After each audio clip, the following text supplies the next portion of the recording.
আমরা আসলে অনেক চালাক বাঙালি। তাবিজের কিতাবের মধ্যে লেখা আছে, গড়ার খুরে লেখা, হরিণের চামড়ায় লেখা, হরিণের হাড়ে লেখা, হাড্ডিতে লেখা, বকরির চামড়ায় লেখা, বকরির পেশিতে লেখা তাবিজগুলো বশীকরণের কিংবা বিচ্ছেদ যেটাই হোক না কেন, আমরা কি করি? এটাকে, আমাদের কাছে এখন চামড়া নাই, হাড্ডি নাই, আমরা এখন এটাকে কাগজের মধ্যে লিখে চালিয়ে দিচ্ছি। তাহলে কি আমাদের কাজটা আদৌ হবে? অনেক ভাই এইভাবে আমাকে প্রশ্নগুলো করেন যে আমাদের কাজগুলো হচ্ছে না কেন। আরে ভাই, তোমার কাজ হবে কিভাবে?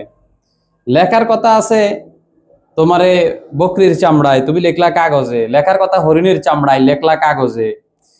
বর্তমান মানুষ মনে করে শুধু একটা কলম, একটু কালি, তারপরে একটু কাগজ হলেই সে কবিরাজ, হলেই সে কবিরাজ।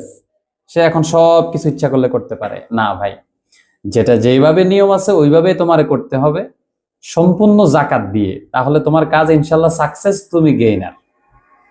আমরা গত কয়েকদিন আগে একজন মহিলার কাজ করছিলাম, তো 7 দিনের সময় দিছি।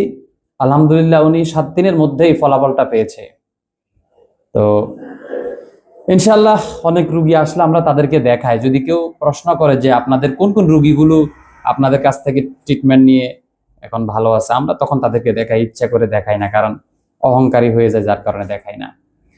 তো যাই হোক, যেভাবে বললাম ওইভাবে করার চেষ্টা করবেন ইনশাআল্লাহ।